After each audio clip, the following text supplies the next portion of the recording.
Pura vida, mi gente, pura vida. How you guys doing? How you guys doing? Welcome, welcome, welcome. Hope you like those little tunes in the beginning just to get the vibes going, the ancestral spirit going. Yes, welcome, welcome, welcome. I got my two bodyguards right here in case anybody act funny. Yeah. Hey, moderators, look out for any hijacks. Welcome. Thank you. Thank you for tuning in, making the time to be here on your Sunday. Appreciate you guys. Thank you. Here we are, 8 years later. We're still going. Appreciate all the support, everybody that enjoys the information, that motivates me to keep going, all that. All right. Appreciate you guys. We're just gonna go ahead and read from this book again. For review, educational purposes, all right, critique, commentary under fair use, okay. We've been reviewing the book. We've been going, you know, part by part, right? We're gonna go to another part today, part 5, okay. And pretty interesting info for a very modern book. The name of the book is Indigenous Peoples History of the United States, a New York Times bestseller. All right, it's a pretty modern book, but the author, Roxanne Dunbar Ortiz. If you want to get it, go ahead and purchase it. Have a physical copy. Support when there's actually pretty good info in here. A lot of history you may not be aware of, and a lot of stuff that in our classrooms they like to kind of sugarcoat and not really talk about. So she's pointing out a lot of good things. Shout out to Roxanne. Don't know the person. I just like the info. And it's not so bad for a modern book. We dodge the hijacks here and there, but we pull out a lot of babies, and now we're gonna go ahead and do that. We're one of the parts of that book continue with that today. All right, okay. Welcome, welcome. I see the Indians in the crowd, in the live chat. What's up? What's up? How you guys doing, man? I see you guys. Thank you. Let me uh, get this going. Screen. Where is that? Okay. Well, I just got this right now. Shout out to Chase. Chase, Science, it's my fault. Science, shout out to Science. Just sent me. Let me put on the music. Get the vibe going.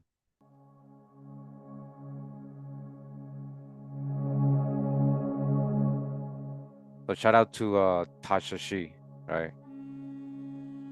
I know of Tasha for a long time. Does a lot of good stuff in the community when it comes to helping so-called Black American understand his indigenous side, the Indian history, ethnicity, ancestry, you know, and she's never really talked bad about me or disrespected me in any way, and so I dig the info and respect everybody that's always kind of uplifting others. And she shared this video 19 hours ago, so go ahead and check it out. Check out her channel if you like the content. Hit like, subscribe, touch a she. Appreciate you. Thank you. It's me. So thank you for real, Tasha, if you're listening. So, we're gonna hear what this Cherokee elder has to say. Again, this is from Tasha's channel. Okay, just to get the vibes going. A lot of people like say we're blackwashing, we're taking other people's culture, and or you're African and all this other stuff, or they tell folks they're African, and then they look at what I look like, why you helping the so-called blacks? So there's a lot of hijack, a lot of hate, and a lot of prejudices, and a lot of confusion, a lot of Babylon, a lot of Babylon, a lot of confusion, Babylon, hijack, Hermetism, Hellenized, Huguenism, hijackology. Shout out to Signs, yo. Hijackology, man. They're experts in the hijackology.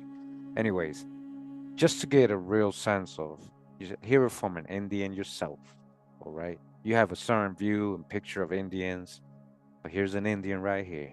All right, shout out to Tasha, another Indian right there. Okay, let's hear what he has to say. Real quick before we get to the reading. It says here Cherokee and Lumbee elder Cowboy Ray explains the history of melanated indigenous cowboys. So Lumbee is very interesting. A lot of mixture there with other Indian tribes like Eastern Sioux peoples and others, Algonquin peoples going into the Lumbees and even some of the Sephardi's, way back, that mixed with the Indians. But anyways, just like the Cherokee, either way, let's see what he has to say.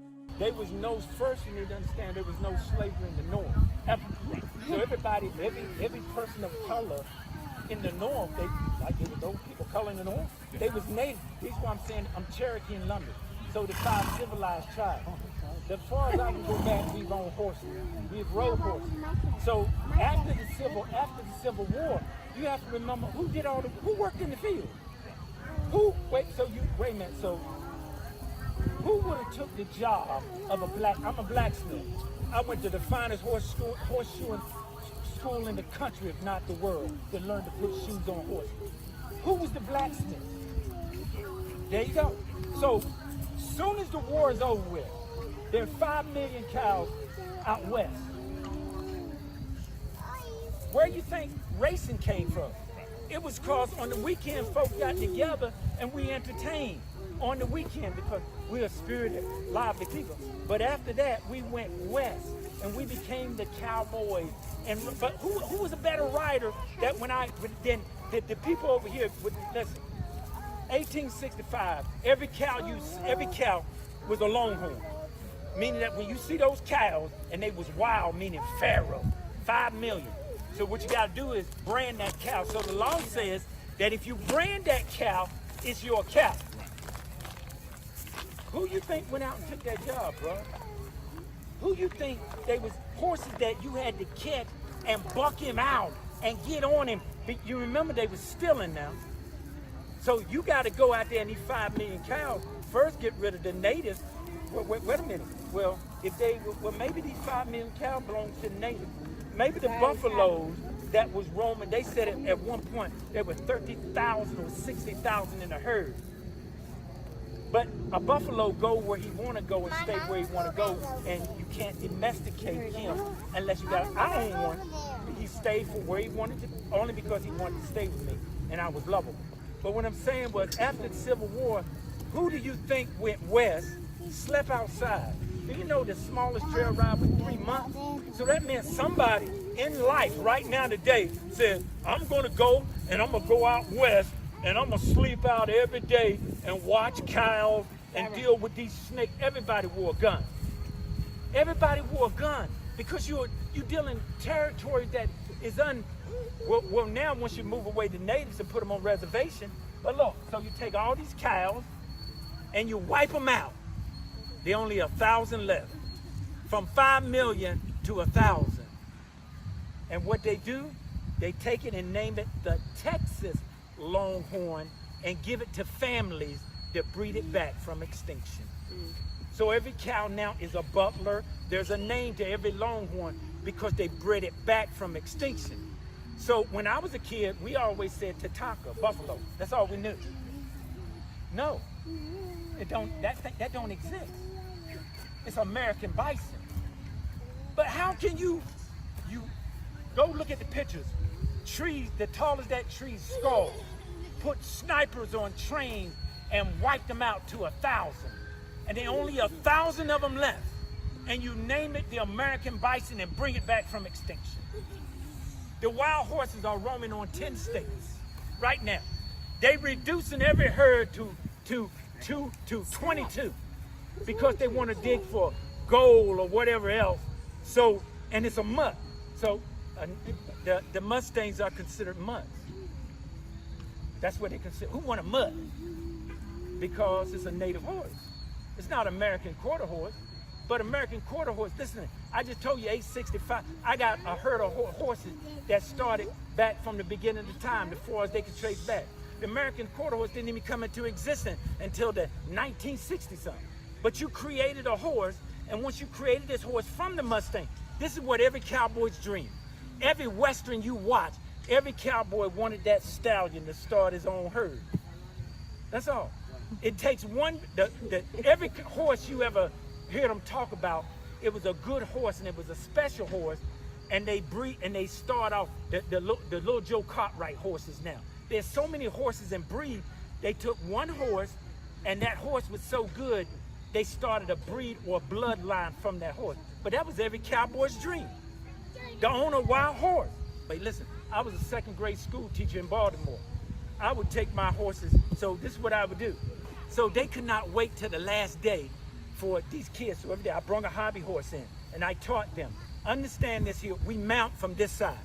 This is the side we mount from. And the reason why I mount from this side is, you remember, I grew up under the king's language and the king's way of thinking. So I'm a cowboy. So therefore, I got my gun right here. And what it is, there was no law. That means you could shoot me in the back running off at the mouth to you. So therefore, I'm looking at you with my hand on my gun. And when I mount like this here, so anytime you war, every time you see a cowboy with a gun right here, you know that's pre-Civil War. Because after the Civil War, now it only had one shot. Everybody fought with a sword. This is what we fought with right here. Let me show you. They had swords because you didn't have guns. They had swords. My mother would have sharpened this. This the jawbone. Listen, I had two of them.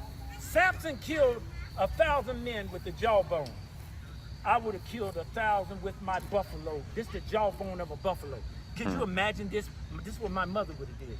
She would have sharpened this. She would have sharpened the teeth, and this would have been my tomahawk. This would have been my weapon. Because you remember, there was no guns, and the guns that they originally only had one shot, and you had to pack it, and they wasn't accurate.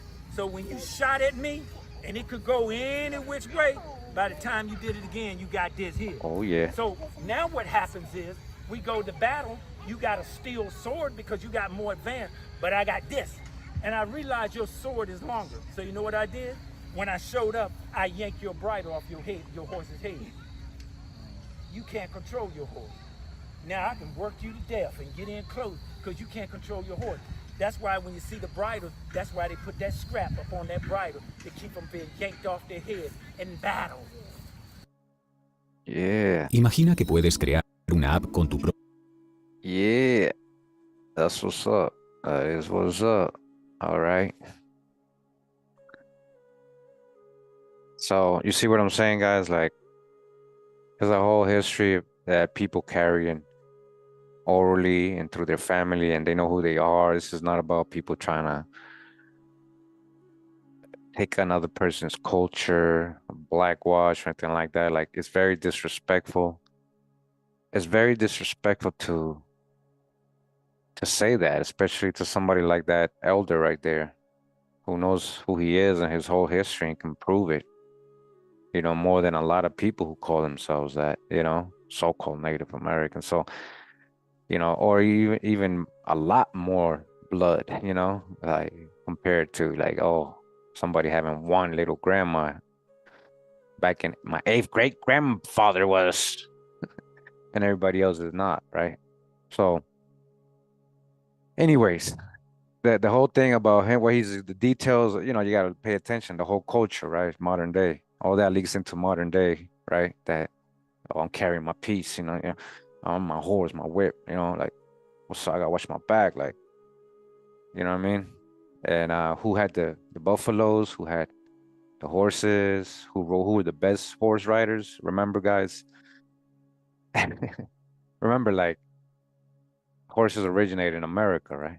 Horses originate in America, right? So who are the best horse riders? Of course, the Indians. Yo, pura vida, mi gente. Make sure that, hey, what up, James? Big bro, James. Check out James Branch's channel, aka Jim Red Wolf. He's on the chat. Go check out his channel. He got a lot of interesting things for you to hear, a lot of things to say. You know, gotta have elders, you know, kind of leading us sometimes, like putting us in the right direction, and kind of like yelling us at us sometimes too, so we don't go astray. You know what I mean? And then I try to do the same to the younger folks under me, and we all do it together. So I just wanted to point something out that the elder said about they killed all the buffaloes, right? They killed all the buffaloes, right?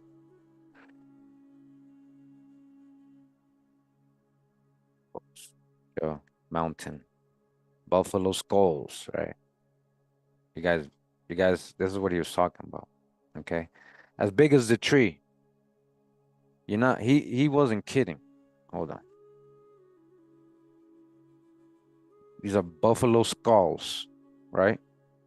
Look, a pack of, like a whole bunch of packed up together, taller than a tree. Look at this person. One, two, three, four, like six, seven of people high. You know, man, they killed they killed the buffalo on purpose. It was your part of your culture. It was part of your food. It was part of your clothing. It was part of a lot of things. Like he said, I used to grab this. My mom used to grab this part of the buffalo and create a sword, right? So they took away their weapons, their food, their clothing, a lot of stuff, right? Their way of life, and then that creates a whole environmental disaster, right? You get rid of the buffalo, ecologic, like that creates a whole disaster in nature, right? Has ripple effects, right? So I just want to read and remind you because a lot of people think we just talking about religion and there's little things to pick out from the Bible where you can like understand who you are and understand when it relates to real things in history and real. When we're talking about what is a prophecy, like it can't be more on point than this. I mean, you saw the mountain, right? I'm gonna show you again, the mountain of Buffalo, right? Okay. It says Deuteronomy 28, right? The curses. This is what happens because we didn't keep the code. You go out of nature, when you go out of sync with the natural laws of nature, Most High, the Great Spirit, there's a code. When you don't keep the code, we have, we have, we have, this is a blessing to be alive, guys. It's a blessing. We live in this beautiful habitat but we forget, the Most High, the Great Spirit. Like we don't give thanks. Thank you. Thank you for my breath. Thank you for my brothers and sisters. Thank you for this knowledge. Thank you for waking us up. Thank you. It's not religion. It's mama and papa. Hawa, you think is I'm saying Yahweh because your hijacked mind don't understand is breathing. Ha, one, breathe. It's in you, the breath of life. Your spirit, your soul is part of the Most High. Together, collectively, we are the Most High. But you also have a covenant, like you have signed a do. You can't just chill in this beautiful habitat. Take care of it. Take care of yourself, because you are created in the image. Are ye not gods? You are created in the image. You gotta take care of your temple. You gotta take care of who you are in this matrix, right? Like, so why am I saying all this, right? Because there's little things here that you gotta pick up on. So they killed all the buffalo, right? They killed all the buffalo and they told the Israelites that your ox will be killed, right? Your ox will be killed, right? Your ox will be killed, right? Your ox will be killed, right? Your ox is the buffalo. Your ox will be killed, right? In front of your eyes. In front of your eyes, man. In front of your eyes. But you won't eat any of it. Your donkey will be taken away from you by force.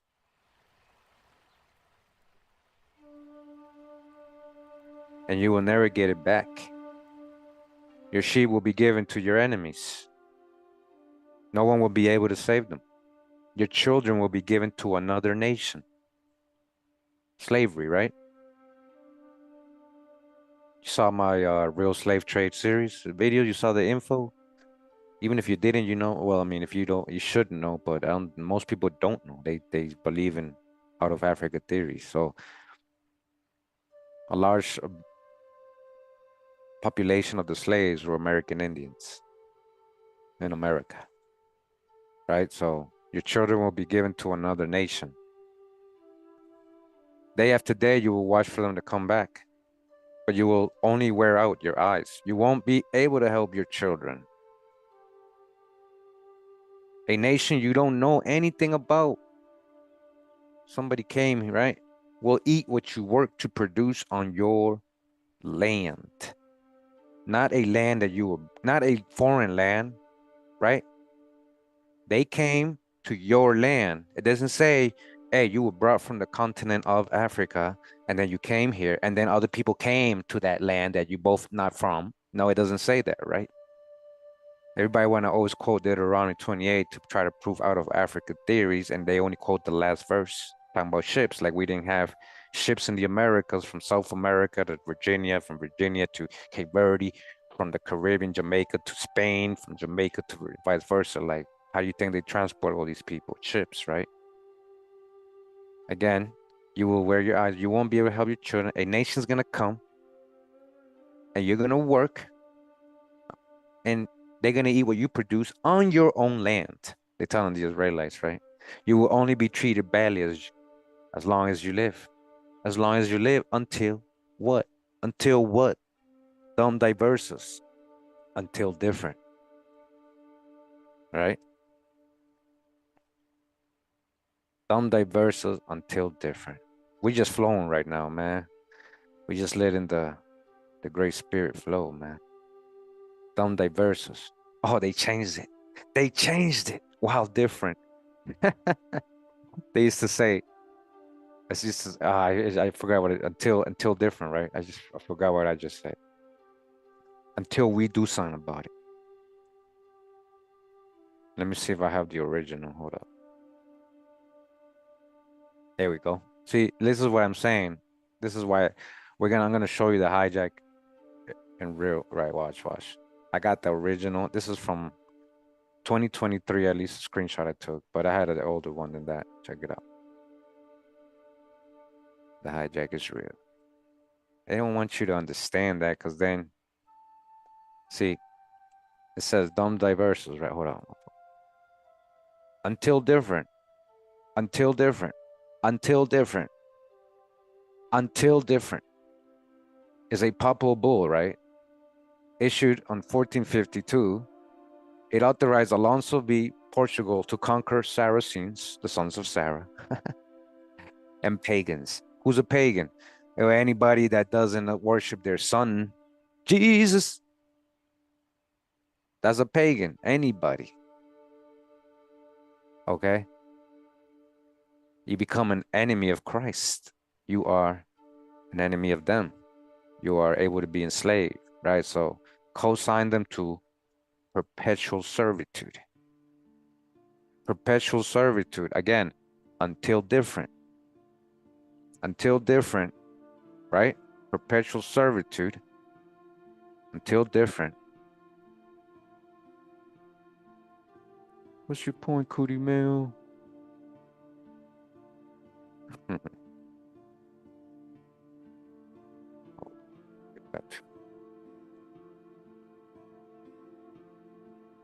Until different. Until different. Dumb diverses, you will only be treated badly as long as you live. As long as you live. Until different. Not forever. The plan is perpetual servitude, but it's until different. Okay?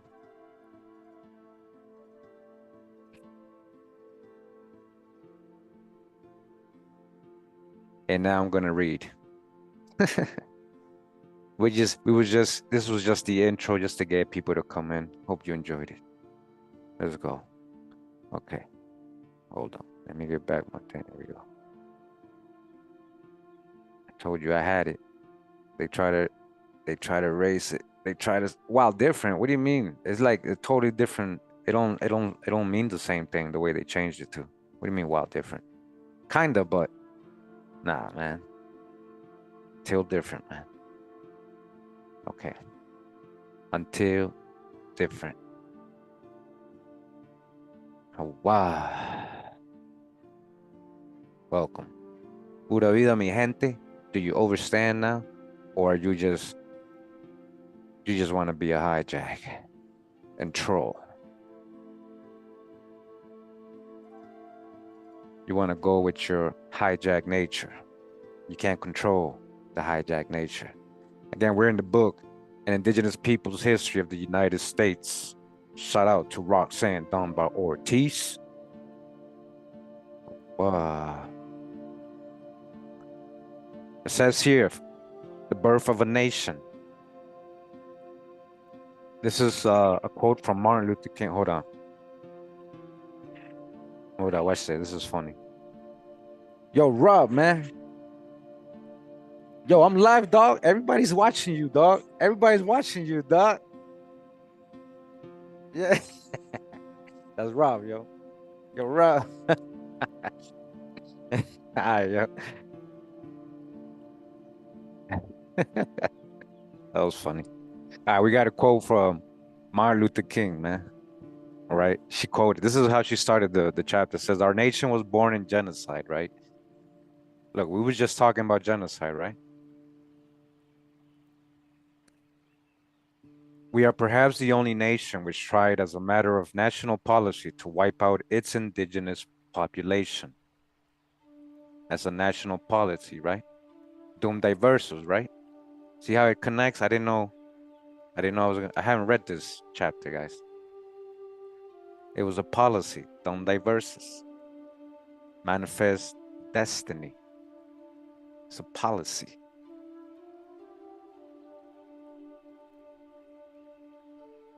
Moreover, we elevated the tragic experience into a noble crusade. Indeed, even today, we have not permitted ourselves to reject or feel remorse for this shameful episode. That's Martin Luther King Jr. saying that.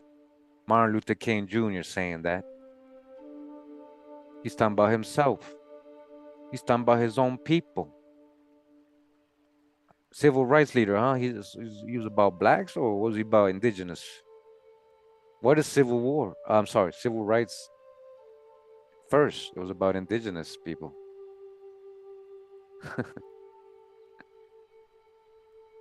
He knew. Exile on your own land, right? He said you're in exile on your own land. When you gonna wake up, man? I have a dream. Even though he was part of it, seems like he was waking up towards the end, and then they just got rid of him, right? Says the British withdrew from the fight to maintain their 13 colonies in 1783 in order to redirect their resources to the conquest of South Asia. Wow, South Asia, like that's drop right there too. What these people really look like in the 1700s. Still, they were bringing a lot of those people over here. These are again black folks too. It says the British East India Company had been operating in the subcontinent since the 1600s in a project parallel to Britain's colonization of the North American Atlantic coast. Britain's transfer to the United States of its claims to the Ohio country spelled a nightmarish disaster for all indigenous peoples east of the Mississippi. East of the Mississippi, right? The southeast, right? East of Eastern Woodland.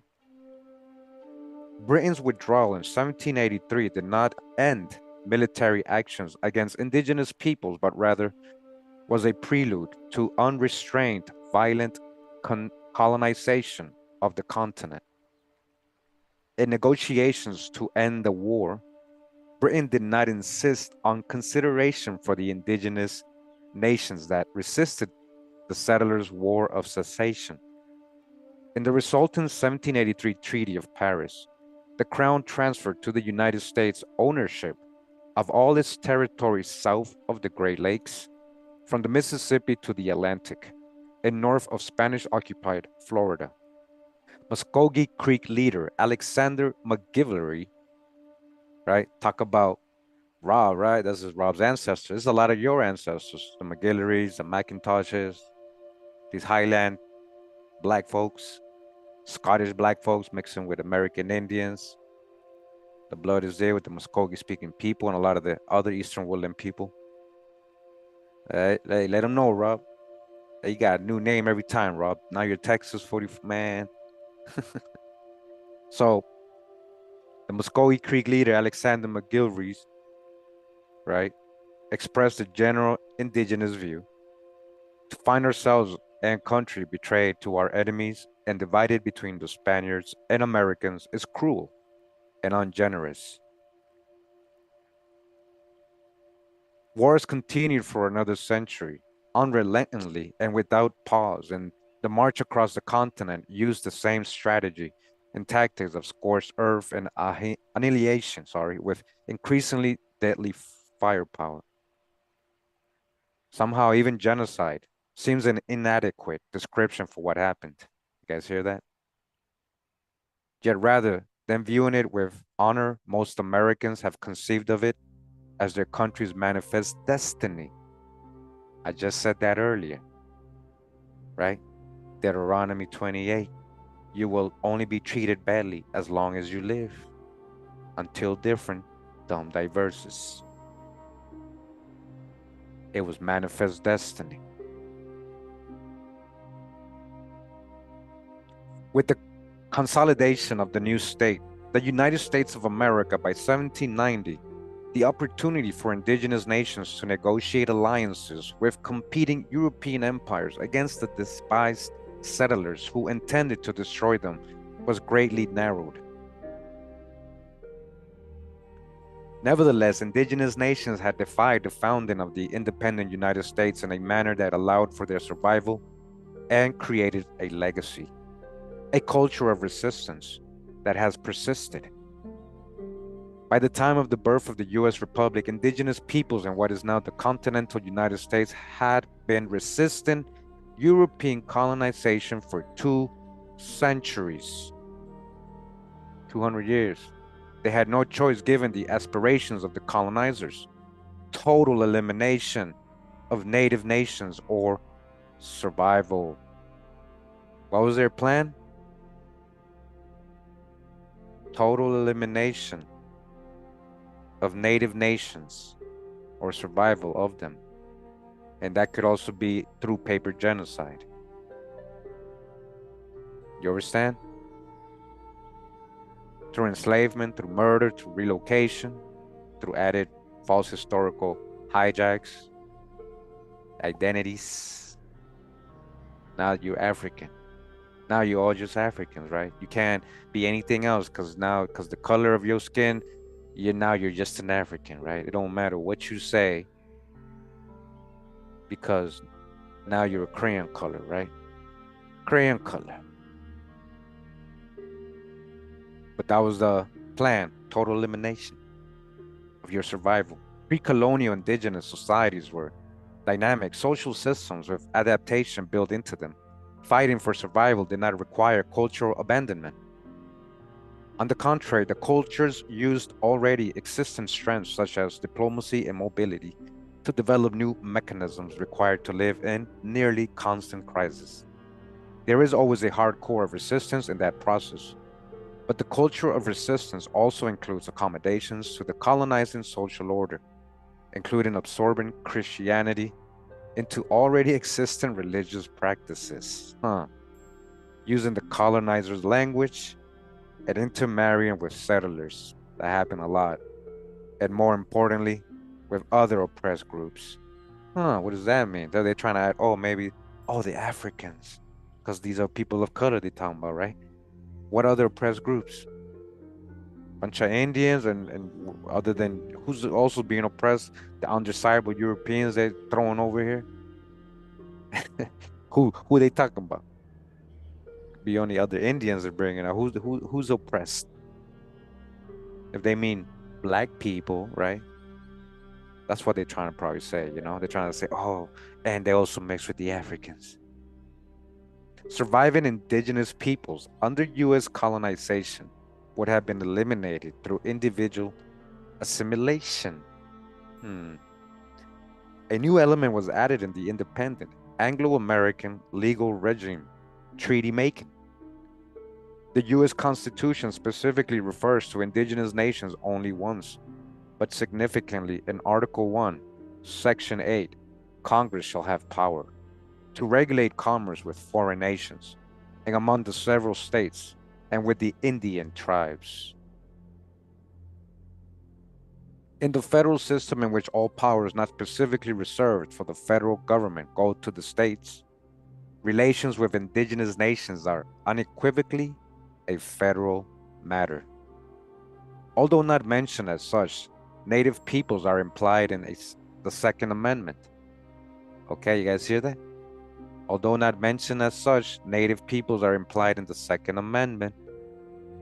Male settlers had been required in the colonies to serve in militias during their lifetimes. Required, an indenture.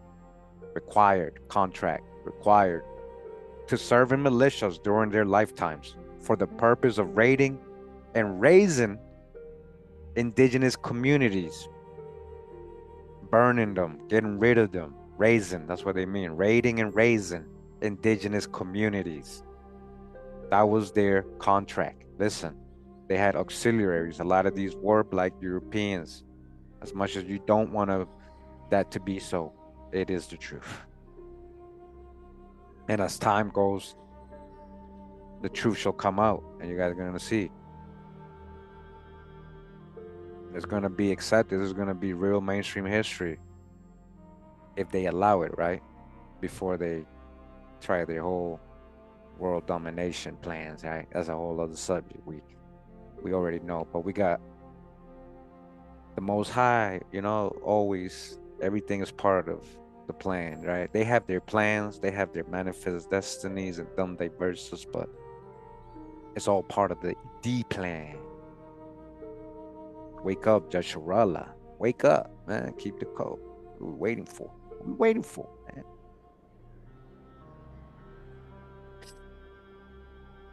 So that's what they were called. Yeah. Check this out. So their lifetime they spent raising and raiding indigenous communities, the southern colonies included, and later states militias were used as slave patrols. They were used as slave patrols, but we're talking about Indians, right? So who are they patrolling? Who are these European militias that are slave? Because we're talking about Indians right now, right? The Second Amendment, ratified in 1791, enshrined these irregular forces into law. A well-regulated militia being necessary to the security of a free state, the right of the people to keep and bear arms and not be infringed. They had the indigenous people in mind in the Second Amendment. The continuance, you should defend yourself. It was, this is deep right here, man, because of what these people were doing. The continuing significance of that freedom specified in the Bill of Rights reveals the settler colonialist cultural roots of the United States that appear even in the present as a sacred right. U.S. genocidal wars against indigenous nations continued unabated in the 1790s and were woven into the very fabric of the new nation state. The fears, aspirations, and greed of Anglo-American settlers on the borders of indigenous territories perpetuated this warfare and influenced the formation of the U.S. Army. It influenced the formation of the U.S. Army, not to protect the people from outside threat, but to protect the settlers from the local indigenous population that wanted their land back. You guys paying attention? That's why I kind of like this book, because it gives the whole context. Even though we could have thought of this ourselves, like we know this, hearing it, knowing the background, we should do videos on this. We're gonna definitely dig on that, Why was the U.S. Army really created at first? Of course, it was created to fight the indigenous population, man. It kind of still is. Literally, it is around the world now, not just in the States. Okay. So,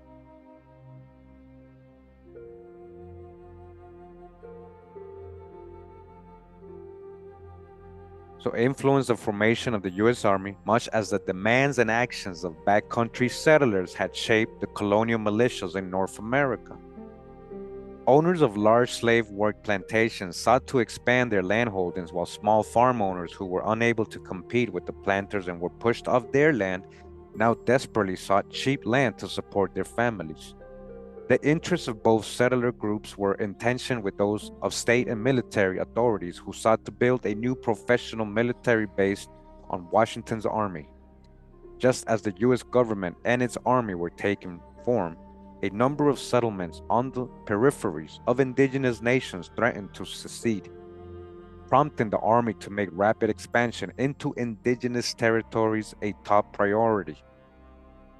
All right, they got to do this quick.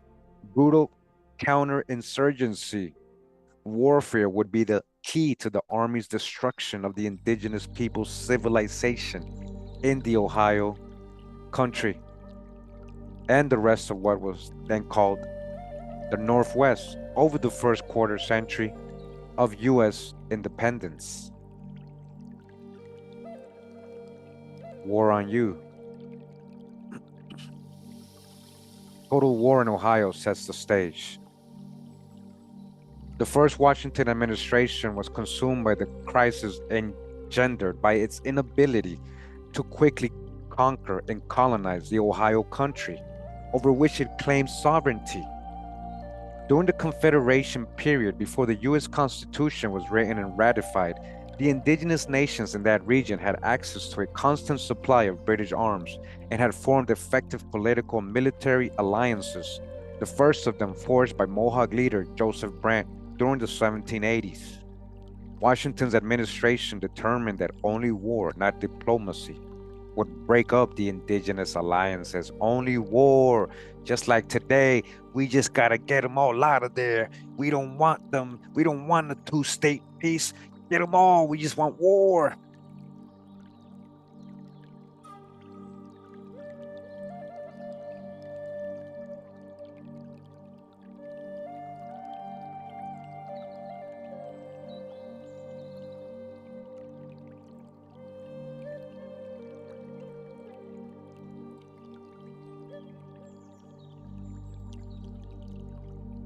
I lost my place. Hold on. Determine. Okay, yep.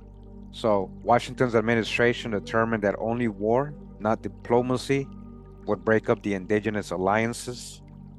Secretary of War Henry Knox told the Army commander of Fort Washington, where Cincinnati is today, that to extend a defensive and efficient protection to so extensive a frontier against solitary or small parties of enterprising savages seems altogether impossible. No other remedy remains but to extirpate, utterly, if possible, the said banditti, the bandits. We got to extirpate. Let me, what is it? Extirpate. Get rid of them in whatever way possible. Total genocide, that's right. They call them bandits, right? They call Tecumseh, all these people bandits, these savages. These orders could not be implemented with a conventional army engaged in regular warfare. Although federal officers commanded the army, the fighters were nearly all drawn from militias made up primarily of squatter settlers from Kentucky. Squatters, they were unaccustomed to army discipline, but fearless and willing to kill to get a piece of land to grab or some scalps for bounty. Oh, remember what we learned about the scalps? They were money. Remember we got in the other book and the other readings of slavery, how they were scalping. That was a big business. Bringing home scalps as bounties of Indians. That was big business.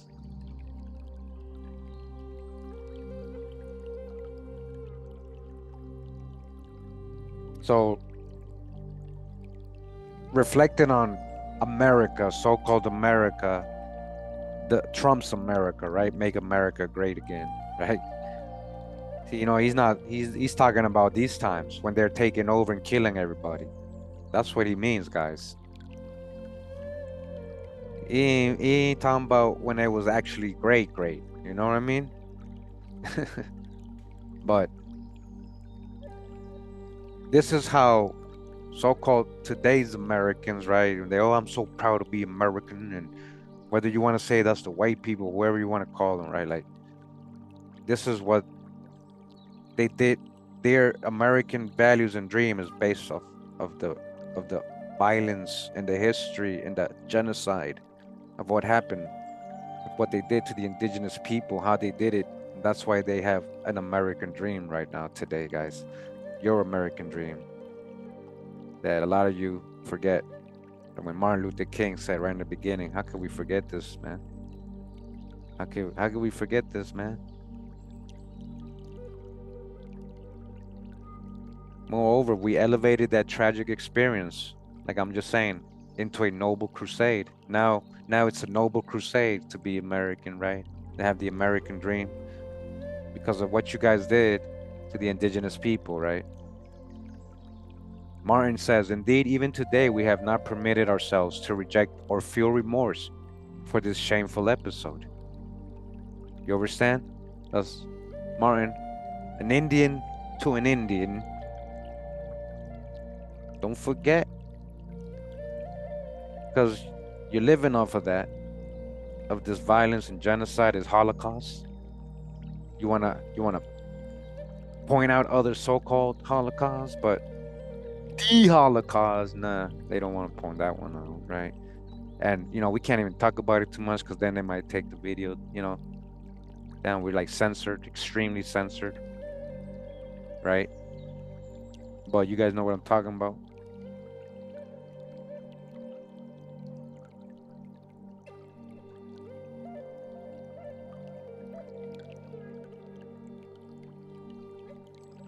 The army found the Miami villages, that's in Ohio. They planned to attack already deserted. So they set up a base in one of the villages and waited for a Miami assault. But the assault was not forthcoming. When the commander sent out small units to find the Miamis, these search and destroy missions were ambushed and sent fleeing by allied Miamis and Shawnees under the leadership of Little Turtle, Meshek Inokwa. Wow. Meshek. Messiah. Mesheko. Meshiko. Meshek, huh? Meshek Hebrew word, so-called Hebrew, mother tongue. Meshek Inokwa. Little Turtle. And Blue Jacket, Huella Pearson. Wow. Shout out to Blue Jacket and Little Turtle, man. We remember and honor what you did. The deserted towns had been bait to lure and the invaders into ambushes. The commander reported to the War Department that his forces had burned 300 buildings and destroyed 20,000 bushels of corn. Corn, they destroyed your corn. What does it say in the song? What is that? But if you continue to burn up the fields, we're gonna burn up the cornfields. In reverse.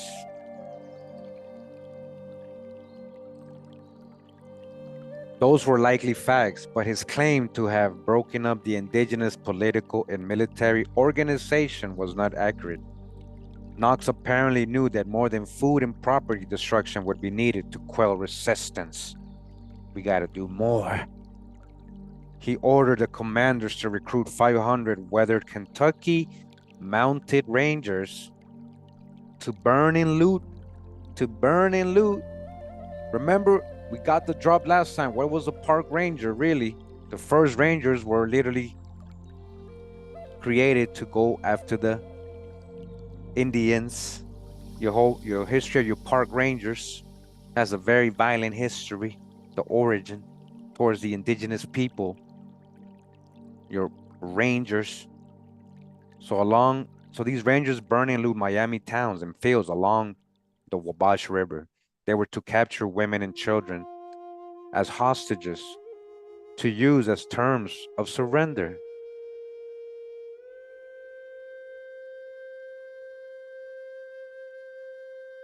Okay? And enslavement.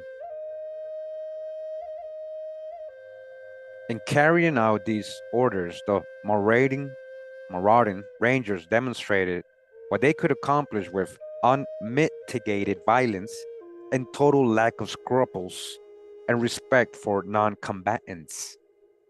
They're fighting women and children like they are today. They were fighting women and children like they are today. They destroyed the Miami's two largest towns and took 41 women and children captive. All right, slaves, not Africans, Indians. then sent warnings to the other towns that the same would be their law unless they surrendered unconditionally. If you don't give up, same is gonna happen to you. Your warriors will be slaughtered, your towns and villages ransacked and destroyed, your wives and children carried into captivity, into bondage, Deuteronomy 28. Not Africans. You guys starting to see who they really going after. Like when you start going into the primary sources, you start realizing who the real slaves were in history, guys. Like, and how these people got reclassified.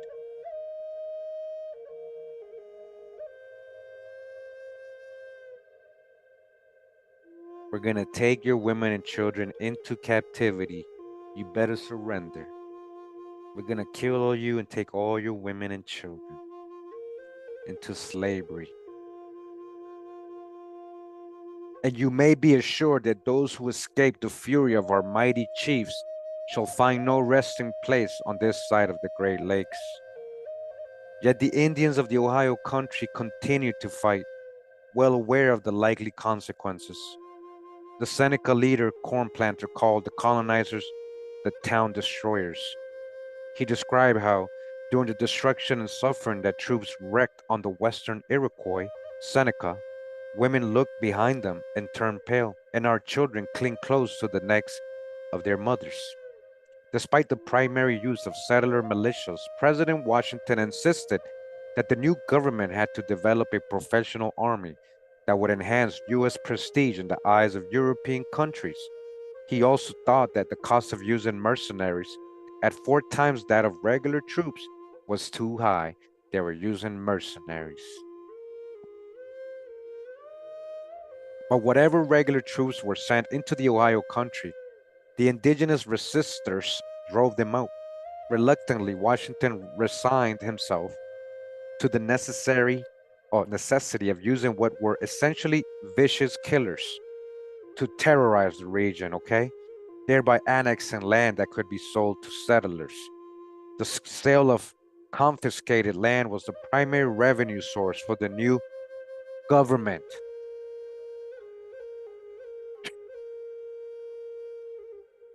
Like I just said, you're American, you're making America great from stolen land and murder. From stolen land and murder, the sale of confiscated land was the primary revenue source for the new government.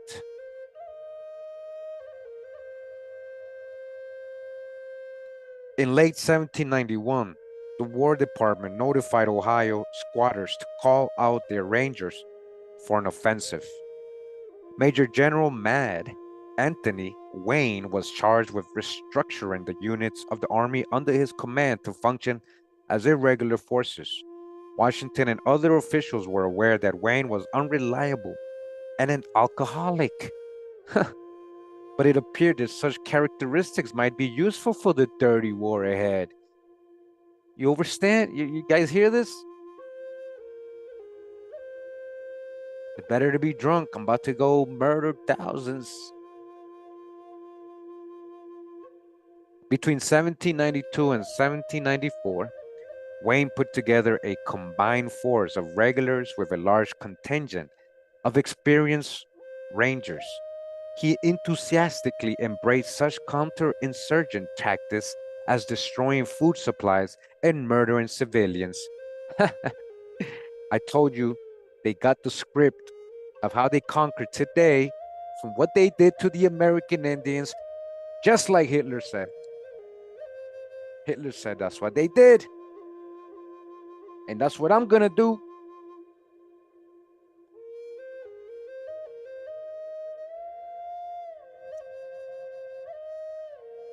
Aren't they destroying food supplies and murdering civilians somewhere in the world right now in front of our eyes? Again, history repeats while we watch.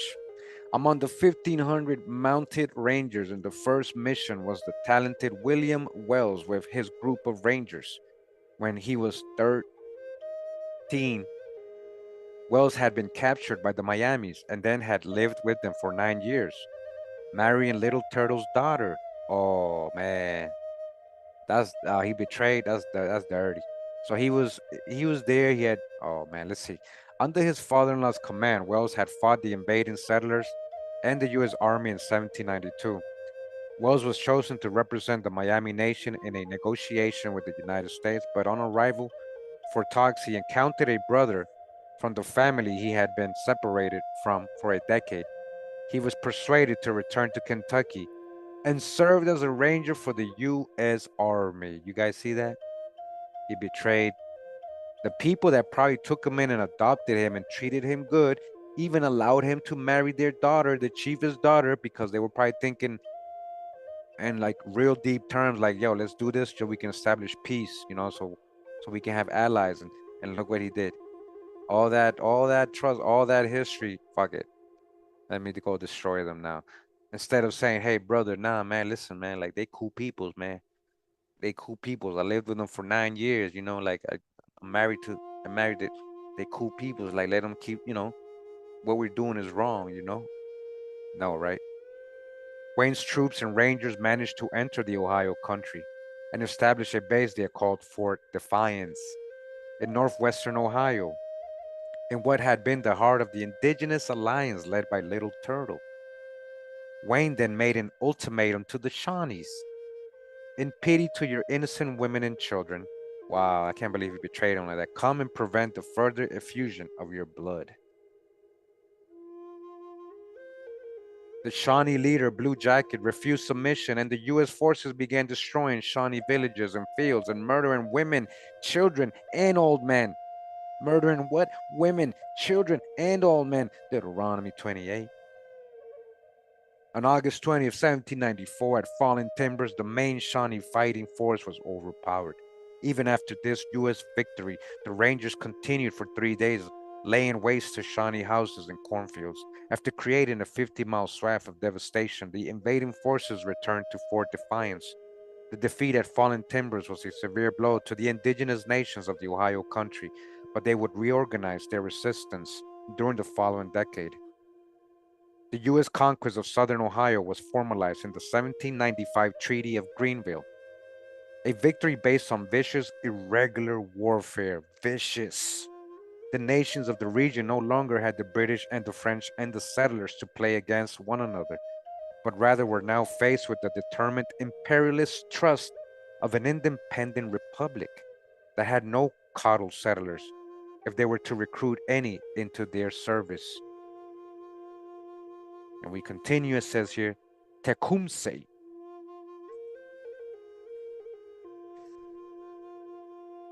Tecumseh, over the following decade, more settlers poured over the Appalachians, squatting on indigenous lands, and even building towns, anticipating that the U.S. military, land speculators, and civilian institutions would follow.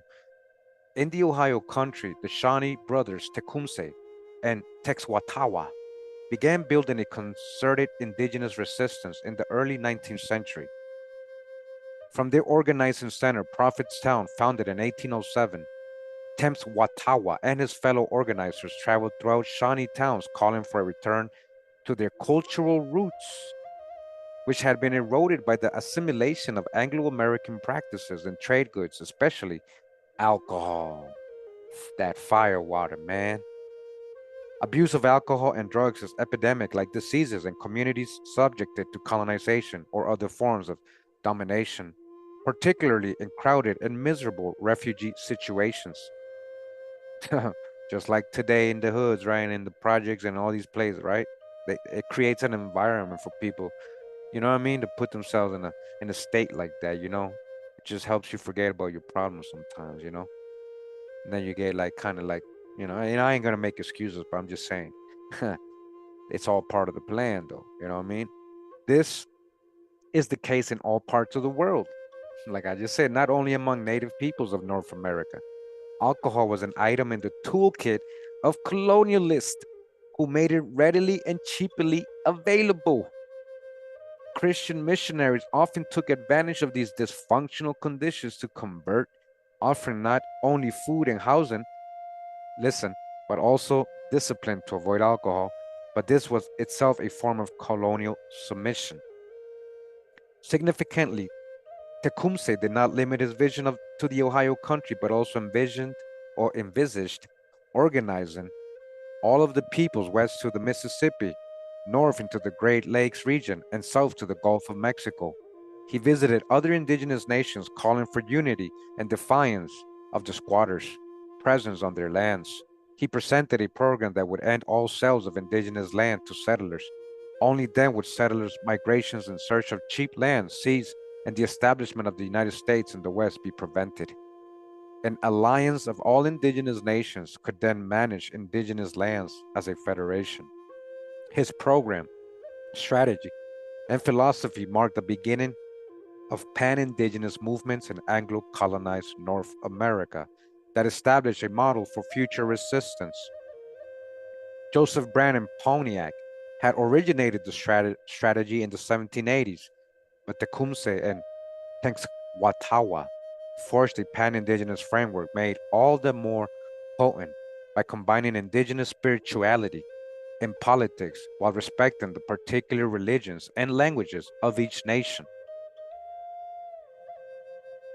The evolving indigenous alliance posed a serious barrier to continued Anglo-American squatting and land speculation and acquisition in the Trans-Appalachian region. With previous indigenous resistance movements such as those led by Little Turtle and Blue Jacket during peace negotiations in the wake of ruinous U.S. wars of annihilation, leaders of factions had become agency chiefs who agreed to land sales without the consent of those they purported to represent, the Indians, right? They're supposedly saying, "Oh yeah, the Indians are cool with it. You know, don't worry. Yeah, yeah, they letting us sell this. Don't worry about it." The colonized communities had fallen into economic dependency on trade goods and federal annuities and current debts that led to the forfeiture of what land remained in their hands. The emerging younger generation was contemptuous of such chiefs, whom they perceived as selling out their people. All Anglo-American settlers and speculators exerted increased pressure and issued new threats of annihilation, provoking anger and calls for retaliation, but also a renewed spirit of resistance. By 1810, new indigenous alliances challenged squatter settlers in the Indiana and Illinois territories at a time when war between the United States and Great Britain was looming. Fearing that the British would unite with the indigenous alliances to prevent the U.S. imperialist goal to dominate the continent, these settlers drafted a petition to President James Madison demanding that the government act preemptively. The safety of the persons and property of this frontier can never be effectually secured but by the breaking up of the combination formed by the Shawnee Prophet of the Wabash. Sorry, guys.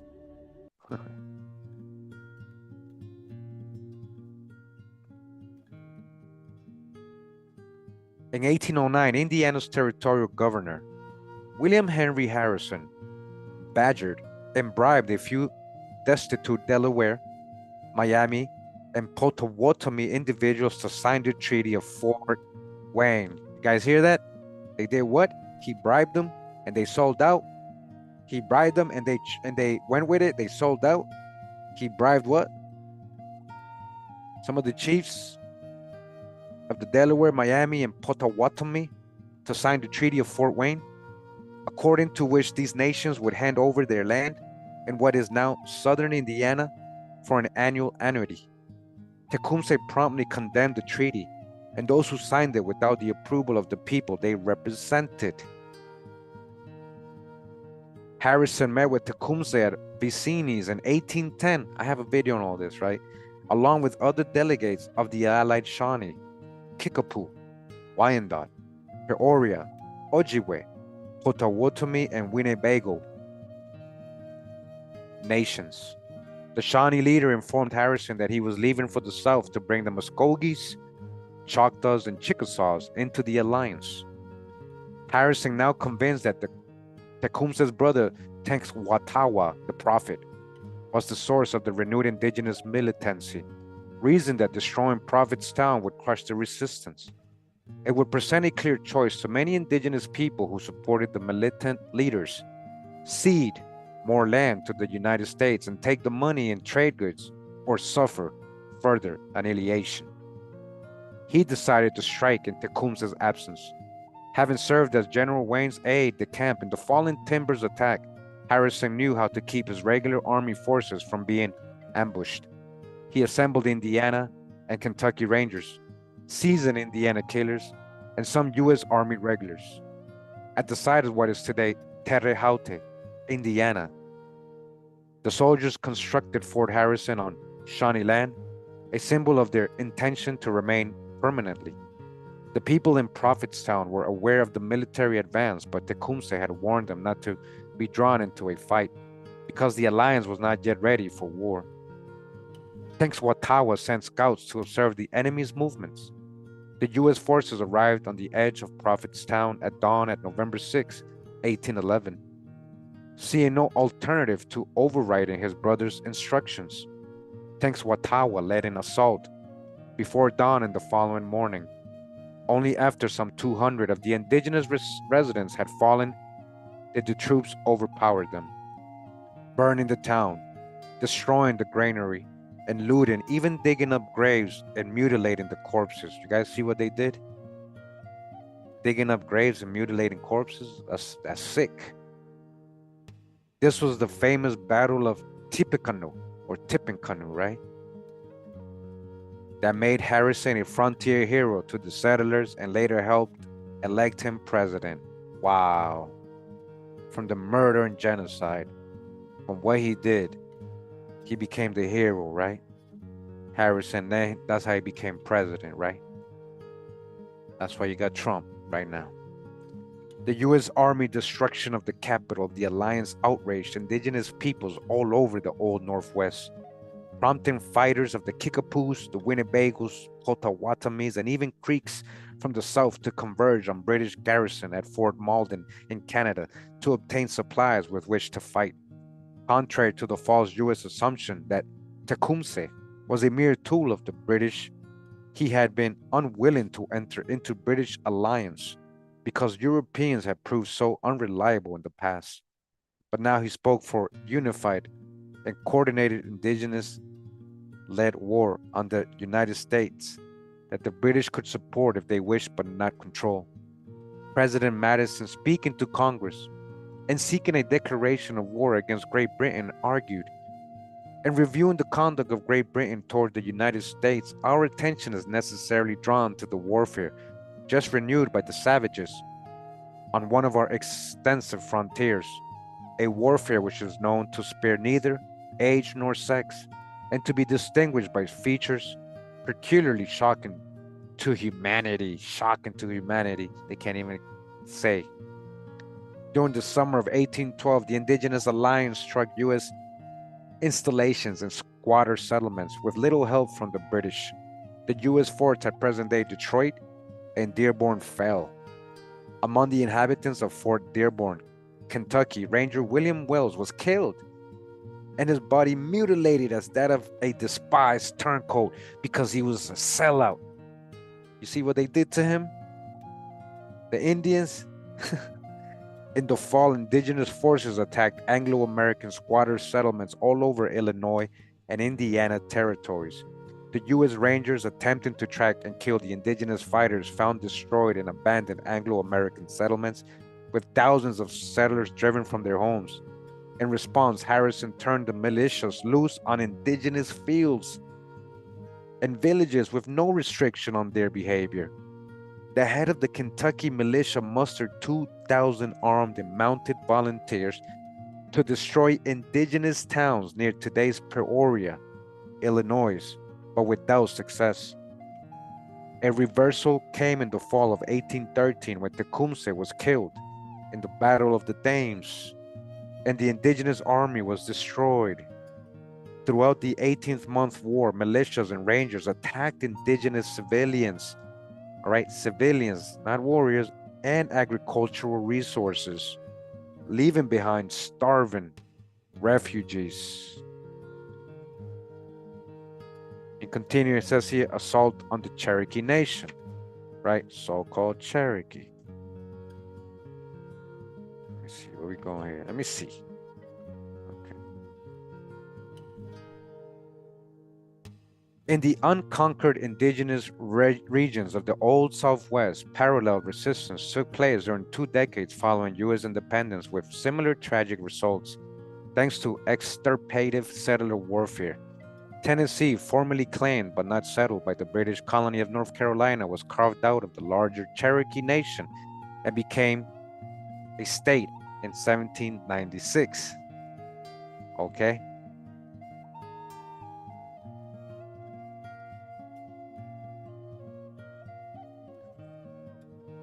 Its eastern part, particularly the area around today's Knoxville, was a war zone. The mostly Scot-Irish squatters attempting to secure and expand their settlement were at war with the resistant Cherokees called the Chickamaugas, so-called Cherokees, right? Chickamaugas. The settlers hated both the indigenous people whom they were attempting to displace, as well as the newly formed federal government. In 1784, a group of North Carolina settlers led by settler ranger John Sevier, that's a Huguenot last name, right, has seceded from Western Carolina and established the independent country of Franklin, with Sevier as president. Ha! You guys hear that?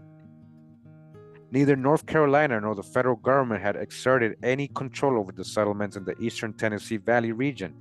In the summer of 1788, Sevier ordered an unprovoked preemptive attack on the Chickamauga towns, killing 30 villagers and forcing the survivors to flee south. Sevier's action formed a template for settler-federal relations, with the settlers implementing the federal government's final solution, while the federal government feigned as an appearance of limiting settler invasions of indigenous lands. Facing the fierce resistance of indigenous nations in the Ohio country and the fighting between the Muskogee Nation and the state of Georgia, Washington's administration sought to contain indigenous resistance in the South. Yet now the settlers were provoking the Cherokees in what would soon be the state of Tennessee. Secretary of War Knox claimed to believe that the thickness of settlers developed, converting indigenous hunting grounds into farms, would slowly overwhelm the indigenous nations and drive them out. He advised the squatters' leaders to continue building, which would attract more illegal settlers. Just like in Gaza. This disingenuous view ignored the fact that the indigenous farmers were well aware of the intentions of the settlers to destroy them and seize their territories. In the 1785 Treaty of Hopewell, between the federal government and the Cherokee Nation, the United States had agreed to restrict settlement to the east of the Blue Ridge Mountains. The several thousand squatter families who claimed nearly 1 million acres of land in precisely that zone were not about to abide by the treaty. Knox saw the situation as a showdown with the settlers and a test of federal authority west of the mountain chains, from Canada to Spanish Florida. The settlers did not believe that the federal government meant to protect their interests, which encouraged them to go it alone. In the face of constant attacks, the Cherokees were desperate to halt the destruction of their towns and fields. Many were starving, more without shelter, on the move as refugees, with only the Chickamauga fighters as a protective force fighting off the seasoned Ranger settler Indian killers. In July 1791, the Cherokees reluctantly signed the Treaty of Holston, agreeing to abandon any claims to land on which the Franklin settlements sat in return for an annual annuity of $100,000 from the federal government. The United States did nothing to halt the flow of squatters into Cherokee territory, as the boundary was drawn in the treaty. A year after the treaty was signed, war broke out, and the Chickamaugas, under the leadership of Dragon Canoe, attacked squatters, even laying siege to Nashville. The war continued for 2 years, with 500 Chickamauga fighters joined by Muskogees and contingent of Shawnees from Ohio, led by Shisakau, one of Tecumseh's brothers, who was later killed in the fighting. The settlers organized an offensive against the Chickamaugas. The federal Indian agent attempted to persuade the Chickamaugas to stop fighting, warning that the frontier settlers were awful dreadful or always dreadful not only to the warriors, but to the innocent and helpless women and children and old men. The agent also warned the settlers against attacking indigenous towns, but he had to order the militia to disperse a mob of 300 settlers who, as he wrote, out of a mistaken zeal to serve their country, had gathered to destroy as many as they could of the Cherokee towns. Sevier and his rangers invaded the Chickamauga's towns in September 1793 with a stated mission of total destruction. Although forbidden by the federal agent to attack the villages, Sevier gave orders for a scorched earth offensive. By choosing to attack at harvest time, Sevier intended to starve out the residents. The strategy worked. Soon after, the federal agent reported to the Secretary of War that the region was pacified, with no indigenous actions, since the visit General Sevier paid the Cherokee Nation. A year later, Sevier demanded absolute submission from the Chickamauga.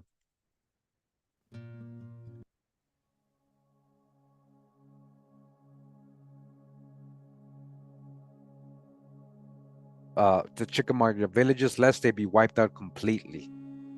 Receiving no response, a month later, 1,750 Franklin Rangers attacked two villages, burning all the buildings and fields.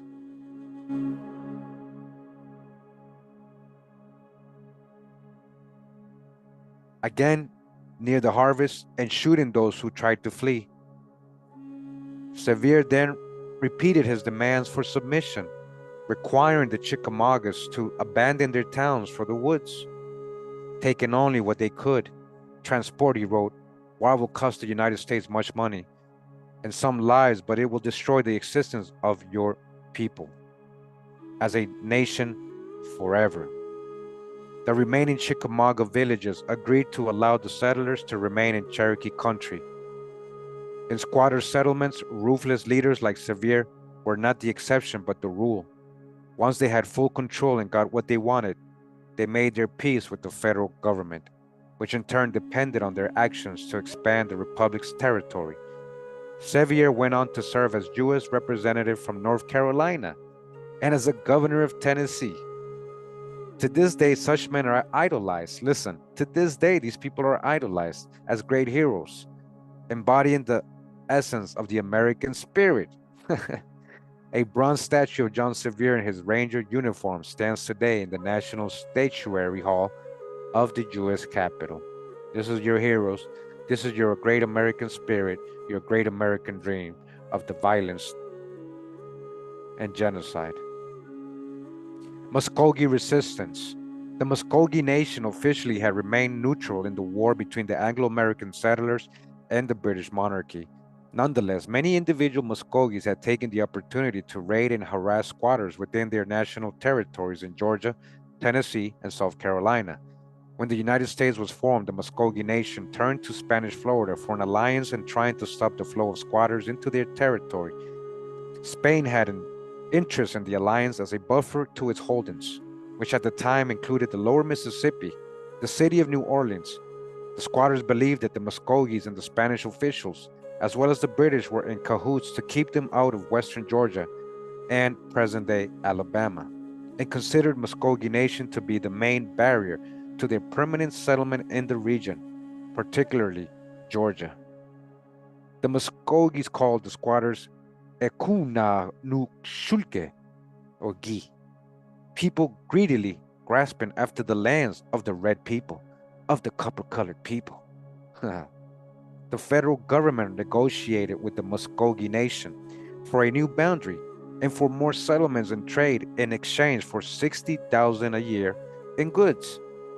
The squatters did everything they could to provoke the Muskogees to war while ignoring the treaty's provisions. They slaughtered hundreds of deer in the Muskogee deer parks.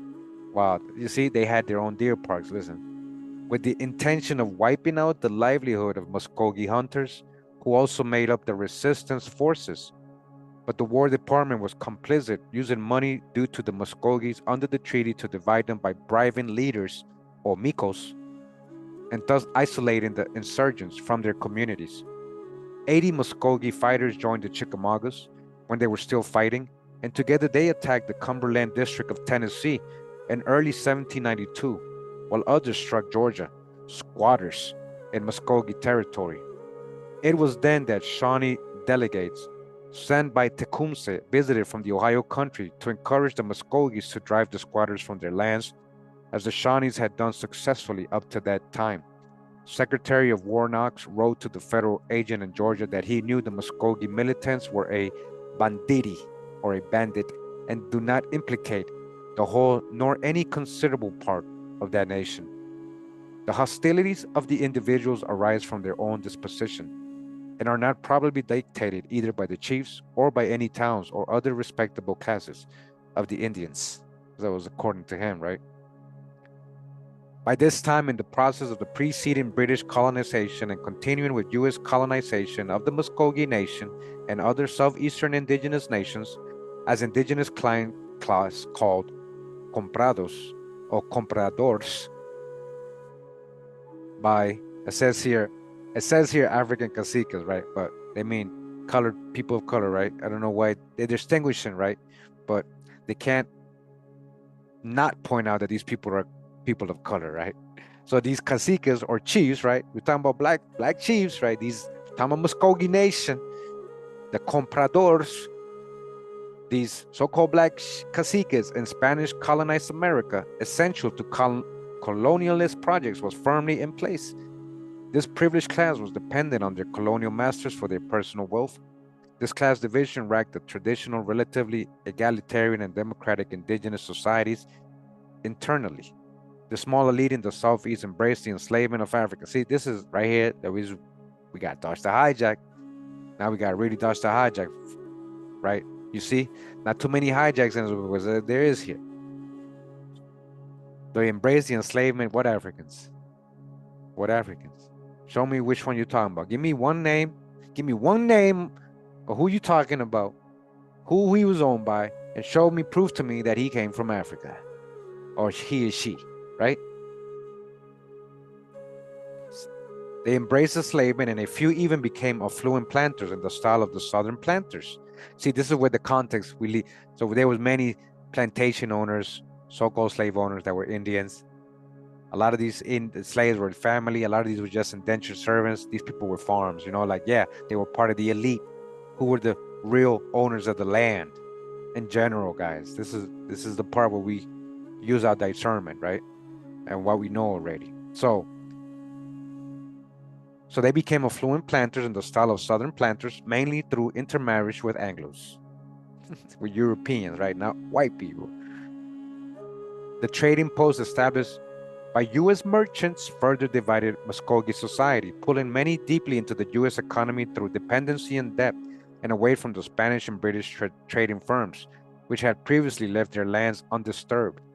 This method of colonization by the co-optation and debt proved effective wherever employed by colonial powers in the world, but only when it was accompanied by extreme violence at any sign of indigenous insurgency. The United States moved across North America in this manner, while most Muskogees continued to follow their traditional democratic ways. In their villages, the elite Muskogees were making decisions and compromises on their behalf that would bear tragic consequences for them all. Federal authorities in 1793 identified 500 Muskogee towns where they believed the majority of insurgents resided. 500 towns. Dang, that's a lot of towns, a lot of insurgents, man. Secretary of War Knox called on the Georgia militia for federal service.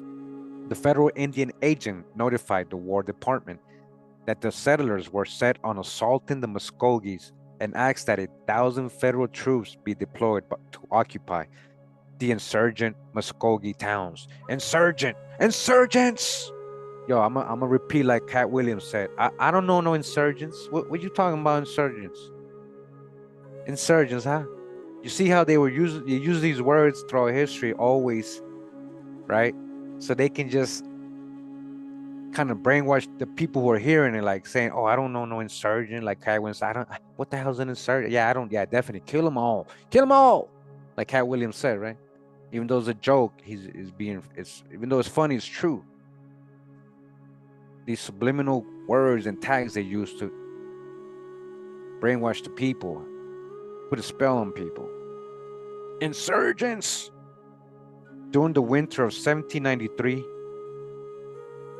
oh, sorry, although the War Department rejected that idea and what was postponed, the restless Georgian militiamen deserted after having rushed to the Muskogee territory to loot, burn, and kill, only to be forced to wait. Persistent squatter attacks on Muskogee farmers, traders, and towns continued. All right, we're almost done, guys. We got like 2 more pages, literally. So we're in there. During the winter of 1793 and 94, Georgia border squatters formed an armed group of landless settlers. The leader, Elijah Clark, was a veteran Indian killer and had been a major general in the Georgia militia during the War of Independence, in which he commanded rangers to destroy indigenous towns and fields. And a U.S. patriot hero, Clark was certain that his former troops would never take up arms against him. Clark and his rangers declared the independence of their own republic, but Georgia state authorities captured him and destroyed the rebel stronghold. He tried to make his own country be his own king. Still, Clark's actions sent a strong message to state and federal authorities that landless squatters were determined to take indigenous lands. They would get the leader they needed for the purpose of a decade later. Meanwhile, the elite of the Muskogee towns were successful in marginalizing the insurgents, while the federal government increased grants and the wealthy class of Muskogees, $5 ones, who are you talking about, established trading posts, making whiskey cheaply available to impoverished Muskogees. Wow, your own people, your own people. The die is cast.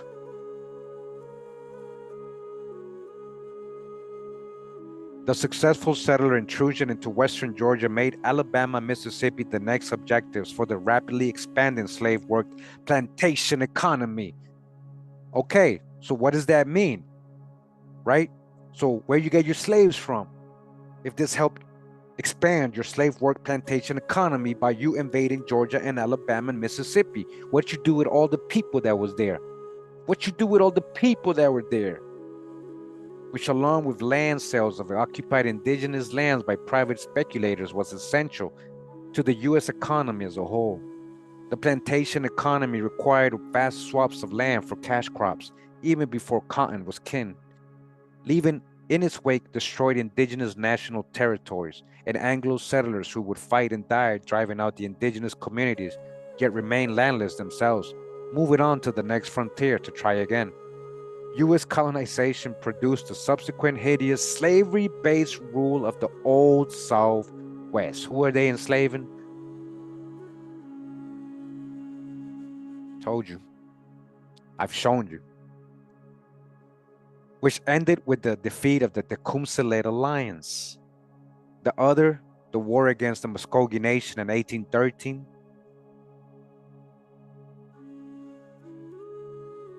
Oh, sorry, guys. I skipped a whole bunch. I'm sorry. I skipped a whole bunch.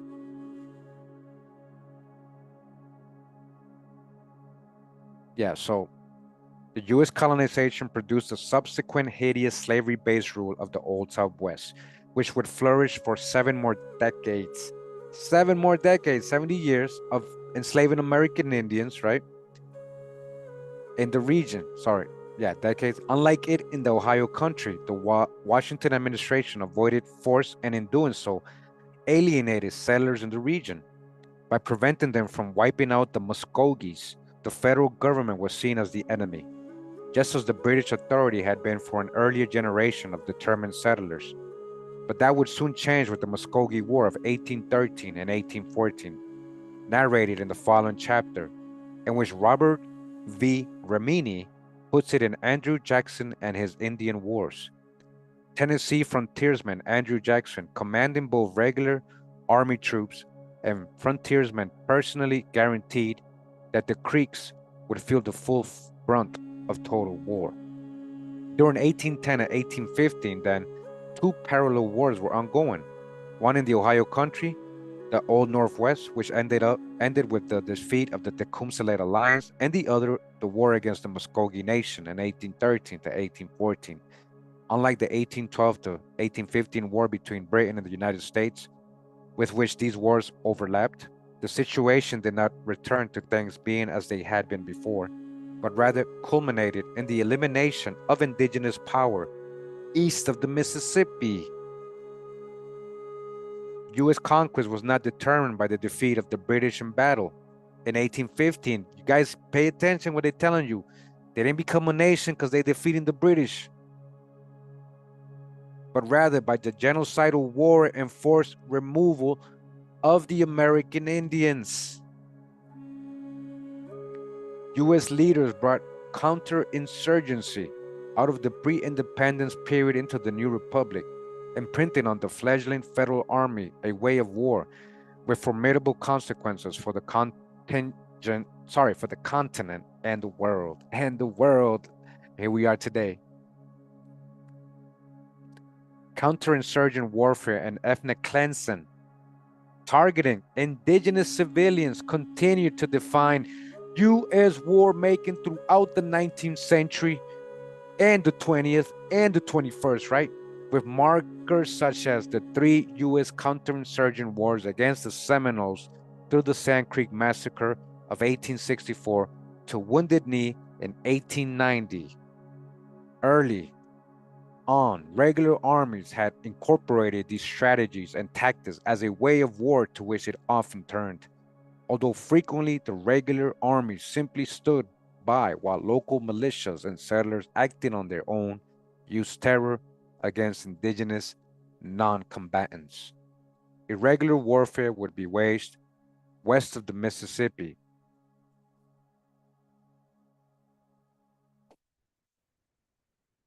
as it had earlier against the Abenakis, the Cherokees, the Shawnees, the Muskogees, and even Christian Indians. In the Civil War, these methods played a prominent role on both sides. Confederate regular forces, Confederate guerrillas such as William Quantrill and General Sherman for the Union all engaged in waging total war against civilians. The pattern would continue in U.S. military interventions overseas from the Philippines and Cuba to Central America, Korea, Vietnam, Iraq, and Afghanistan, and so on, right? Continuing until today, Gaza. The cumulative effects goes beyond simply the habitual use of military means and becomes the very basis for U.S. American identity. This is American identity, the colonizers of the world. The continued popularity of and respect for the genocidal sociopath Andrew Jackson is another indicator. Actual men such as Robert Rogers, Daniel Boone, John Sevier, and David Crockett, as well as fictitious ones created by James Fenimore Cooper and other best-selling writers, call to mind D.H. Lawrence myth of the essential white American, that the essential American soul is a killer.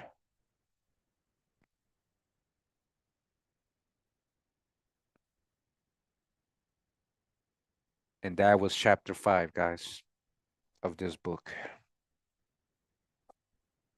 You see how I started out? I didn't even hear. I saw a touch of sheet video, and I saw like half of it, and I'm like, okay, I'm gonna play it. I didn't even